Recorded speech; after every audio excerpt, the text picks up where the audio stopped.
NBC presents Short Story. Today, Edgar Allan Poe.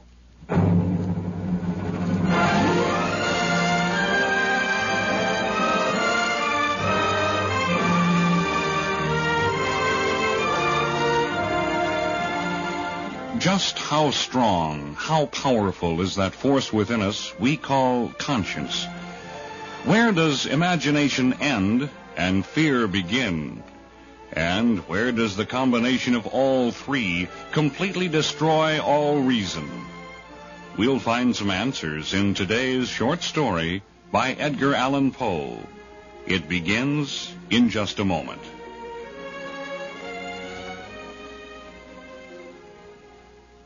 And now, The Telltale Heart by Edgar Allan Poe.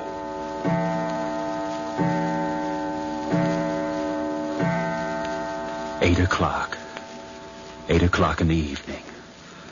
House is quiet. Deathly quiet. My uncle and I have just finished our meager repast in the dining room. Listen. Yes, that's my uncle, walking up and down overhead, pacing the floor. He senses it, too, my nervousness. Every night after dinner, he leaves the dining room and goes upstairs to the second floor, where he paces up and down.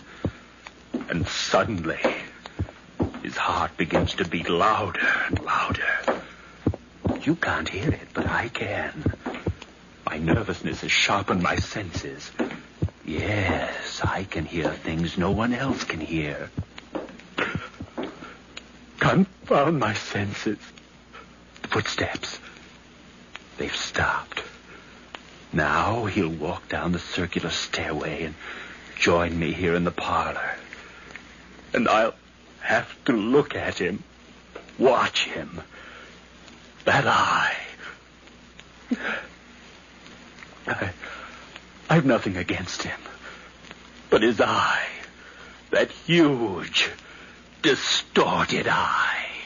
If the eye offends thee, pluck it out. Pluck it out. Tortures me at night. I lie in bed and shut my eyes. But that horrible thing peers at me, embedded in my senses. That eye glistens and shimmers. It haunts me. Kill. Yeah. Kill. I've nothing against him. My uncle. My only relative.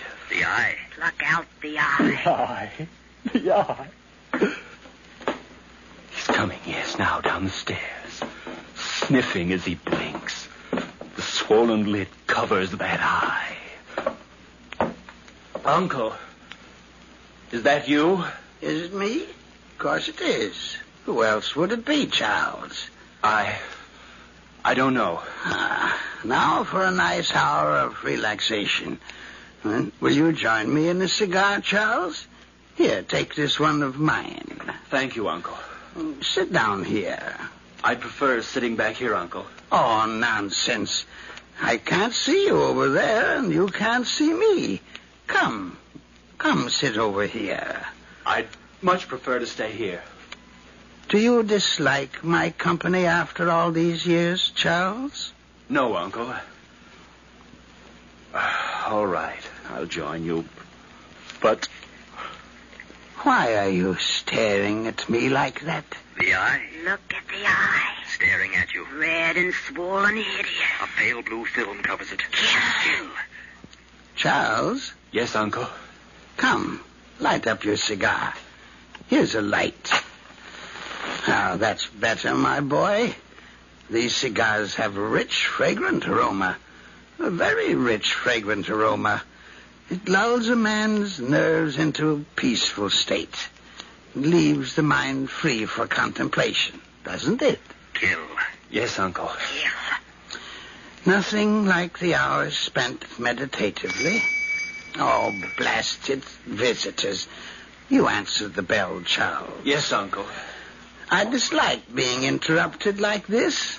It's bad for my digestion. People should know that. Good evening, Mr. Holscomb. Well, good evening, Charles. I hope you and your uncle don't mind a nice neighborly visit. I'm sure we don't, Mr. Holscomb. I'm glad. I was all alone this evening and felt the need of a nice, friendly chat, so I dropped over. Good evening, Mr. Woodward. Good evening, Mr. Holscomb. How are you this evening? Feeling surprisingly fit. Man of my age has no right feeling so healthy. Bad for the doctor's income, but I feel like a man of 20. Just as fit physically and mentally as Charles here. Thank you, Mr. Holscomb. Well, won't you join us for a little while, Mr. Holscomb? Love to. Yes, indeed. I'd enjoy it. Can't be for long. I'm retiring early, but a short visit would be appreciated. Thank you, Mr. Woodward. Mind if I light up my pipe? No, not at all, Mr. Holscomb. Charles, get him an ashtray before he scatters the ashes all over the carpet. Yes, Uncle. Here you are, Mr. Holscomb. Thank you, Charles. Well, what's this?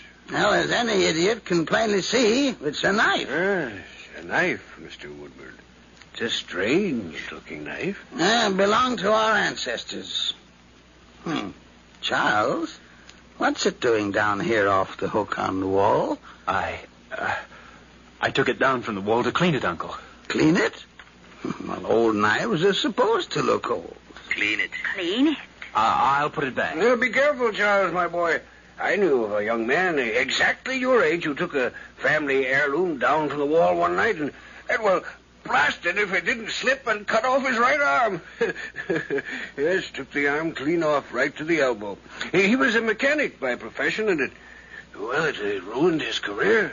Be careful, Charles, in putting the knife back. You'd better stand on a chair, Charles. It's much wiser to take an ounce of prevention. Yes, your uncle's right. How's that, Uncle? Well, it's not hanging straight. I like things to hang straight. It annoys me to have something crooked on the wall. Yes, it means a death in the family. One of the pictures in my house was crooked on the wall the night of my wife's death. Now, I'm not a superstitious man, mind you, but I... Yeah, that does it, Charles. All right. Now, put the chair back where you got it. I'm not a superstitious man, mind you, but I was confounded when she died. Confounded, I tell you. Yes, I imagined that you were confounded. Of course, that coincidence really doesn't compare with an event which occurred to a friend of mine. His name was, very common name. What was it? Smith. Peter Smith. Yeah, well, what about Peter Smith? He had a picture on the wall in his home. Well, this picture sidled over on its wire, refusing to stay upright. The picture refused? I swear it's true, Mr. Woodward. Well, I was there, if you don't believe me. Do you know what happened? No, I do not know what happened. Peter Smith died that very night. All right. What time is it, Charles? Almost 9 o'clock, Uncle. 3 more hours. 3 more hours. If thine eye offends thee, pluck it out. It's 9 o'clock. It's almost my bedtime, Mr. Holscomb. Oh, don't mind me, Mr. Woodward. I was about to leave anyway. I see. Look at the knife hanging on the wall. It slipped sideways again. So it has. Anxious? Anxious, Charles. The knife is anxious. Reminds me of Peter Smith's picture. Well, I must be on my way. Don't bother to see me to the door, Charles. I'll find my way out. Good evening, Mr. Woodward. Good evening, Mr. Holscomb. Confounded in it. That man makes me nervous, Charles, with his stupid stories of Smith. Fix that knife, Charles. Of course, Uncle. I'll fix it right away. I'm tired. I'll go on up to bed now. I'll help you up the stairs, Uncle. Help me? Since when do I need help? Well, maybe I do, Dad.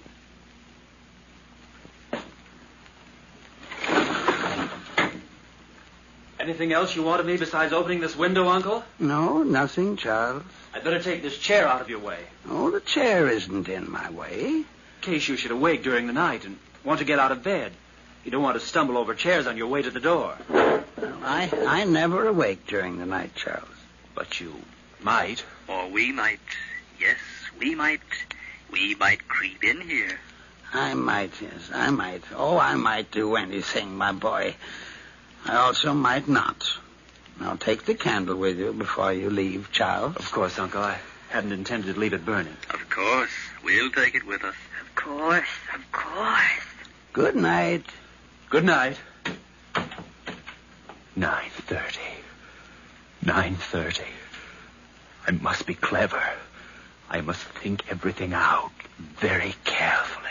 Yes, carefully. Must wait till midnight. Yes, till midnight. Why must I wait till midnight? Why? That's the plan. The clever plan. Clever, clever. Walk down the stairs and wait in the parlor. The room will be dark, and I'll wait. I'll wait. He'll be asleep by midnight. Clever, clever. Then at midnight I'll creep up the stairs with a knife. And if the eye offends me, pluck it out. It must have meant me. Of course, it's all so clear. Clear and clever. First thing to do is get the knife.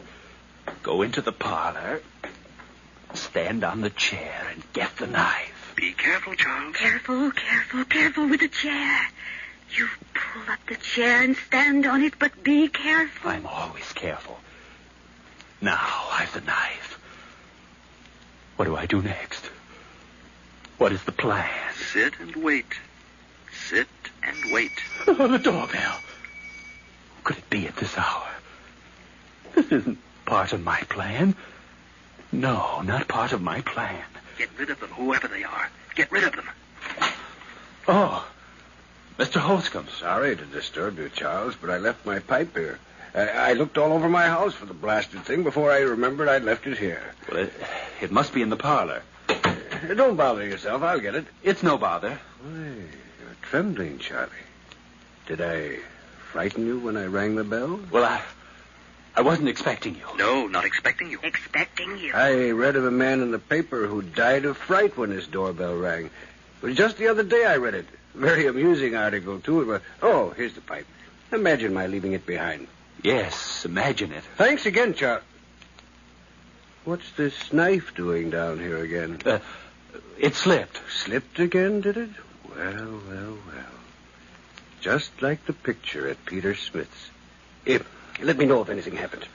Of course. Of course. Of course. Good night, Charles. Good night, Mr. Holscomb. Now, the plan. The plan to wait. Wait for midnight. For midnight. Yes, for midnight.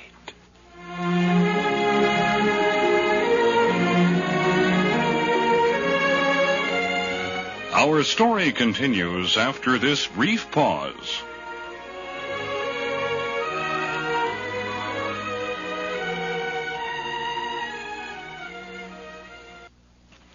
And now, back to today's short story. Don't forget the plan, Charles. Strike with the clock at midnight. Midnight. How slow time flows when we wait for midnight. Yes, slowly. So very slowly. Does Holscomb suspect Charles? He knows that the knife had been moved Does he know it's in your hand now, Charles? snugly in your hand.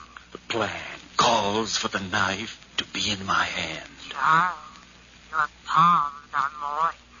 Maybe the knife will slip, Charles. It's almost midnight. Yes, Charles.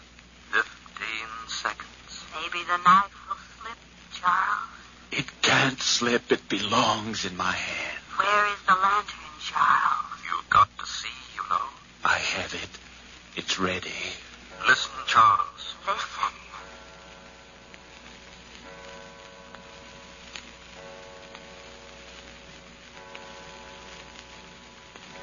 Midnight. 12 midnight. The time has come. Yes, the time has come. Now for the lantern. Light it. Light it. Shut the door of the lantern. No light can escape. None. None. The lantern in one hand. The knife in the other. The knife. The knife. Listen. The house is so quiet. Yes, deathly quiet. I must walk quietly. Listen. Listen. My senses sharpen. Every second makes them sharper. I can hear the rhythmic beating of the old man's heart. The beating of his heart. Beating out his last breath. His last breath. His last breath. Do you know death is outside your door, Uncle? Death is waiting, Uncle. Waiting. The door of your room opens gently, Uncle. Very gently, Uncle. Careful, the plant. Careful, careful. Listen. Listen. The heart. The beating of the old man's heart. Who's there? Stand still, Charles. Stand still and wait. Just wait. Wait until his gleaming eye is focused on your face. Who's in my room? Who is it? Oh, where's my candle? Don't answer, Charles. Don't answer. Just wait, wait. Charles! Charles! He's calling for you. Little does he know. Charles! Calling for you. Calling for you. Oh, someone's in my room. I can see the shadow across my bed. Who is it? Let him guess and worry. Worry. Worry. The room is hot. Hot in heaven's name. Answer me. Don't move a muscle. Just stand still and wait. Wait. Wait, wait. Oh, what is it? Who is it? Where's Charles? Listen to his heart. His heart. Listen to his heart. Now it's panic. Later, it will be the forewarning of death. Oh, somebody help me. Now raise the lantern. Slowly, Charles. That's it. That's it. Focus it where the eyes should be. Then slowly open the door of the lantern and let the light shine in that eye. If the eye offends thee, pluck it out. The eye. No, no, not the knife. Not the knife.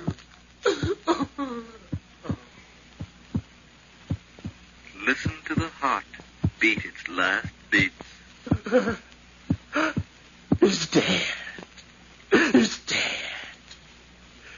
And I'm free of that horror. Free of the eye. Of the scorpion eye.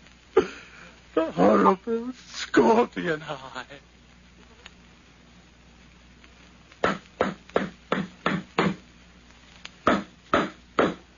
Clever, clever, Charles. Burying the body where no one will ever suspect it to be. Clever, clever. Yes, I am clever. Underneath the floor of the parlor. Underneath the floor in the parlor. Yes, right here beneath me.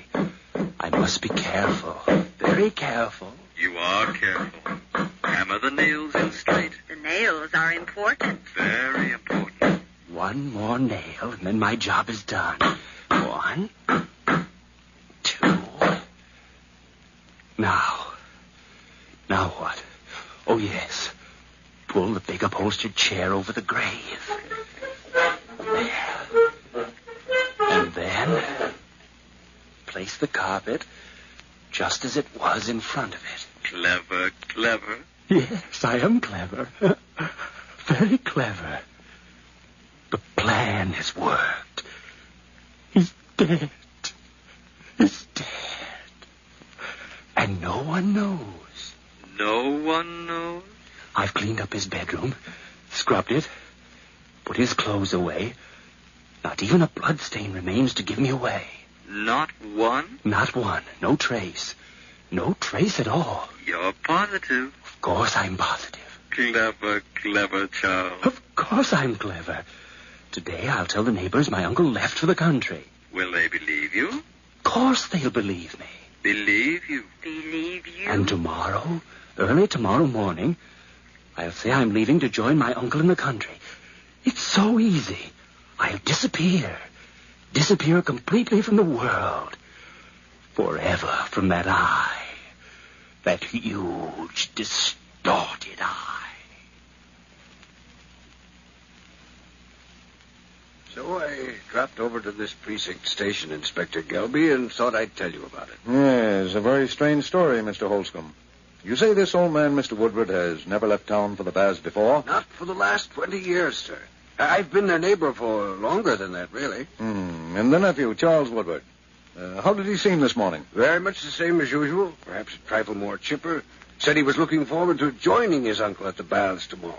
And you're positive this scream you heard last night came from the direction of the Woodward house? Absolutely. I was standing at my window at the time, looking out. It must have been a little past midnight. Suddenly I saw a gleam of light from Mr. Woodward's bedroom, and then the scream. Scream last long? No, but I'm positive no unimportant explanation is behind the scream. It sounds fishy enough, Mr. Holscomb. Certainly no harm in investigating it. The boy is innocent. He'll be glad enough to allow us to search his uncle's bedroom. If he's guilty, well, we'll know in good time. Yes, in very good time. Mind if I go with you? Not at all, not at all. I'd like to have you along, Holscomb. You're always welcome. This isn't a case of idle curiosity, Inspector. It's just that I enjoy collecting these little tales of death and murder. I've made it a life hobby, and I hate to miss an opportunity. Yes, I hate to miss an opportunity.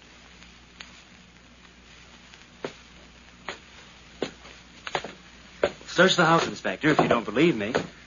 My uncle's room is right at the top of these stairs. Oh, thank you. Thank you very much. My uncle will be very amused by all this when I tell him. Oh, it's not that either I nor Mr. Holscomb suspect anything, you know. No, certainly not, Charlie, my boy. Of course not.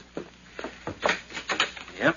This is my uncle's room, as you no doubt know, Mr. Holscomb. Yes, of course it is. Search to your heart's content. Room's in perfect order.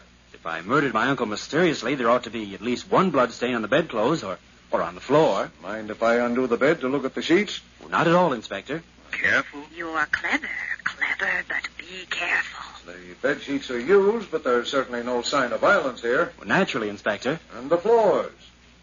Spotless. Your uncle must be a very neat man. Exceedingly neat. Isn't he, Mr. Holscomb? Oh, absolutely. Well, I'm sorry we bothered you like this, sir. But you know it's better to be on the safe side. Well, I understand perfectly, Inspector. I'm sorry, Charles. Perfectly all right, Mr. Holscomb. I would have done the same thing in your shoes. Won't you gentlemen join me in the parlor for a cup of tea before you leave? Well, now, we'd be too much trouble. No trouble at all, I guarantee you. No trouble at all. Here, I better close the door to Uncle's room before dust blows through from the hallway. You know my uncle's fetish. I'll join you gentlemen in the parlor shortly, after I fetch the tea.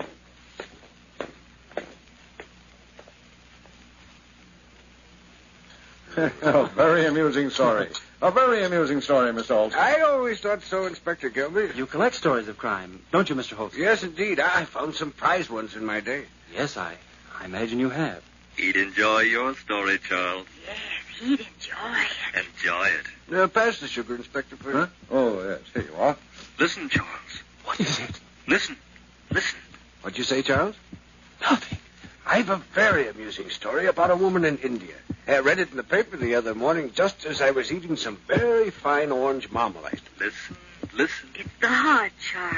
The old man's heart. The heart. You can hear it. No, it can't be. What can't be? He denies the truth of my story even before I tell it. What about the woman in India? Can it be the beating of the old man's heart? Well, she murdered a rich uncle of hers. Can a man I murdered return to life? It's getting louder and louder. Louder and louder. Why did she murder him? No known motive. They're playing with me. They're both watching me. Watching you. How did she murder him? Cut him in little pieces and hid him under the flooring in her bedroom. Under the flooring. Making a mockery of a living horror. They know, Charles. They know. They know, Charles. They know. What's the matter, Charles? He looks ill. Ill. Make it stop. They're playing with you. Playing with you. No. Watch him, Inspector. He's... The fools. Don't play with me like this. You can hear it. I can see it in your faces. In your evil, grinning faces. You can hear it. The heart. The telltale heart. Returned from death. Admit you can hear it. It's becoming louder and louder. Louder and louder. Louder. Stop it. I admit the deed. I admit I murdered my uncle last night. One minute for For the love of God, make his hideous heart stop beating. You murdered? Yes, I murdered him. Tear up the plank underneath his chair. Rescue the body. But stop the beating of the telltale heart. Telltale heart. Telltale heart.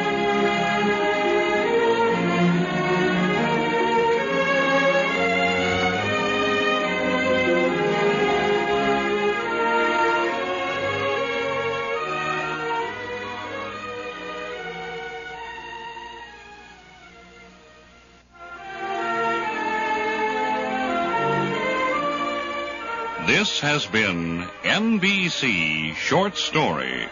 Today, The Telltale Heart by Edgar Allan Poe. Join us again next time when NBC presents Short Story.